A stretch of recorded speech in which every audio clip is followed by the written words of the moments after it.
Episódio de hoje, Dicas para a Leitura. Hoje nós vamos passear pelo mundo da leitura. Nós vamos conversar um pouco sobre algumas técnicas de leitura. São vários passos que nós devemos seguir. O primeiro é conhecer o autor. Todo texto ele é produzido por alguém que está situado em algum lugar do mundo, no tempo, no espaço. Ele tem visão de política, religião, de ciência, de pedagogia, etc. Nós temos que saber quem é esse autor. Existem vários lugares que nós podemos buscar essa informação. Por exemplo, no próprio livro. Muitas vezes, você encontra a informação de quem é o autor, ou em introduções do texto, ou em notas de rodapé, notas na capa e assim por diante. Nós podemos também buscar em bibliotecas, em sites, no Wikipédia, podemos buscar o currículo Lattes das pessoas, podemos buscar também o ORCID e saber se a pessoa tem o que ela já publicou. O segundo passo é nós lermos o texto na íntegra. Primeiro, nós lemos o texto sem muita preocupação. Para quê? Para que nós quebremos o gelo. Nós, quando encontramos alguma pessoa, primeiro nós nos apresentamos, perguntamos quem ela é, de onde que ela é e assim por diante. Então nós devemos fazer uma leitura tranquilo, sem muita preocupação em compreender. Você deve estar falando, nossa, mas se eu tiver que ler o livro inteiro, eu tenho que ler o livro inteiro para depois recomeçar? Não. Você faz a leitura de algumas partes. Lê, quem sabe, a introdução e mais um pouquinho. Feito esse primeiro contato, daí você volta a ler o texto. Nessa leitura e em outras leituras que você vai fazendo durante o texto, vão aparecer palavras que você não conhece. E isso é normal. Mas o que não é normal é você não ficar sabendo o que significam essas palavras. Por isso, você deve sempre consultar o pai dos ex-burros. Né? O pessoal chama de pai de burro, mas ele é pai dos ex. Porque quem procura o significado das palavras sabe exatamente o que elas significam. Você tem dicionários em papel. Hoje em dia nós temos ou dicionários online, nós temos dicionários informatizados. Eu, por exemplo, tenho um dicionário no meu computador.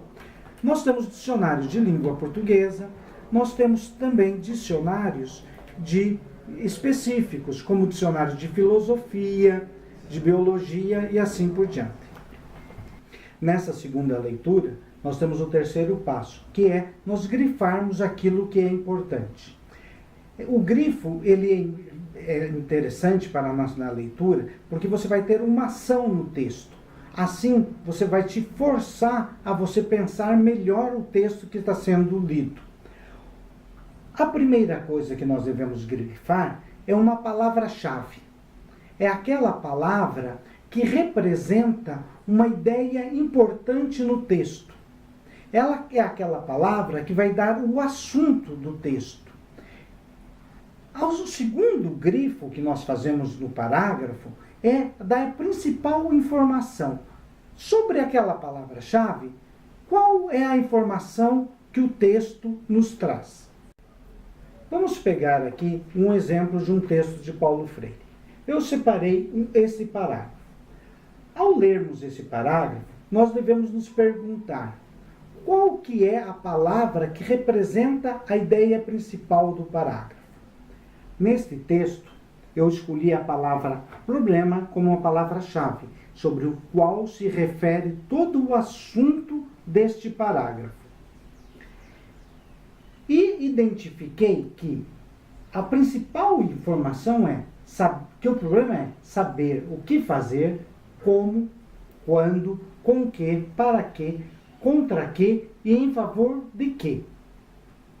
Grifado o texto, vou fazer uma ação para que eu compreenda melhor. Eu posso fazer esquemas de leitura ou mapas conceituais. Eu peguei, por exemplo, a palavra problema, como que é a palavra-chave, e coloquei as informações que se referem a problema. O problema é saber o que fazer, como. Esse exercício de você fazer o esquema vai te dar uma compreensão melhor do texto. Não é todo o texto que nós vamos fazer isso, mas sim aqueles textos que nós temos maior dificuldade. Terminado o grifo, é importante nós fazermos um inventário do texto. Nós identificarmos o que o texto nos traz. Isso, ele facilita para nós o entendimento do texto. Ele também nos relembra as principais ideias do texto. O que um texto tem? Ele tem uma questão, que é um problema que o autor tenta responder. Alguns autores colocam claramente o problema, a questão que ele tenta responder. Outros deixam implícito. Aí cabe a você identificar qual é essa questão. Quem pergunta, busca uma resposta. E essa resposta é a tese do texto. É a ideia central do texto. Normalmente nós colocamos a tese em 3 linhas.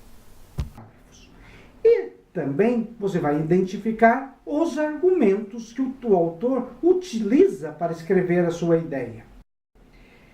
Eu proponho fazer uma pequena ficha para você apresentar ou guardar o seu inventário, no qual você coloca a referência bibliográfica inicial, porque aí você vai poder guardar esse material posteriormente. Você faz um quadro com a questão, com a tese e os argumentos. Normalmente, num texto pequeno, nós podemos pegar, quem sabe, um argumento por parágrafo, ou um argumento a cada 2 parágrafos. Você pode colocar os argumentos ou com palavras do autor, aí você coloca entre aspas, ou escreve com suas palavras, aí sem aspas. E é importante você sempre identificar em que lugar, que página você tem aquela ideia. Porque depois você pode resgatar para citações. Normalmente, a gente começa o inventário pelos argumentos. A gente identifica primeiro os argumentos e depois a gente vê. Esses argumentos é para defender qual ideia? A questão. A tese. E depois, qual é a questão ou problema que o autor está trabalhando. Não é uma sequência obrigatória, mas é muito comum nós fazermos isso. Então, o autor levanta um problema, ele defende uma ideia e ele argumenta em favor dessa ideia. É isso que você vai fazer. Terminada a leitura do texto, nós temos que problematizá-lo. Perguntar, tem aspectos que o texto não deixa claro a sua compreensão, que podem ser tanto problemas que não compreendi, ou o próprio texto que não é muito claro. Então tem que apontar essas questões. Ou ainda, todo o texto ele nos faz pensar coisas. Será que posso avançar? Eu posso aprofundar?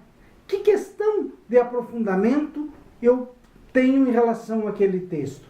Por exemplo, no texto do Paulo Freire, eu posso querer aprofundar como que eu trabalho um projeto pedagógico. Dentro dos objetivos da educação que ele coloca, como que se estrutura um projeto pedagógico? Esta é uma questão de aprofundamento, que eu posso ir além. Um próximo passo é nós compararmos o texto que nós lemos com outros autores que tratam sobre a mesma temática. Principalmente se nós estivermos fazendo um trabalho acadêmico mais amplo. Aí eu tenho que identificar o que nas teses dos autores é igual. O que na tese dos autores é diferente. No que a tese dos autores é contrário. No que a tese dos autores são convergentes. No que os argumentos são contrários, no que os argumentos são divergentes. Por exemplo, um autor pode defender que o importante é o amor, e o outro, a ideia do que o importante é o ódio. Aí nós temos autores que estão defendendo ideias contrárias. Um autor, ele pode discutir a questão social da educação, e o outro pode discutir a questão social e psicológica. Aí há uma diferença, que não necessariamente é contrária.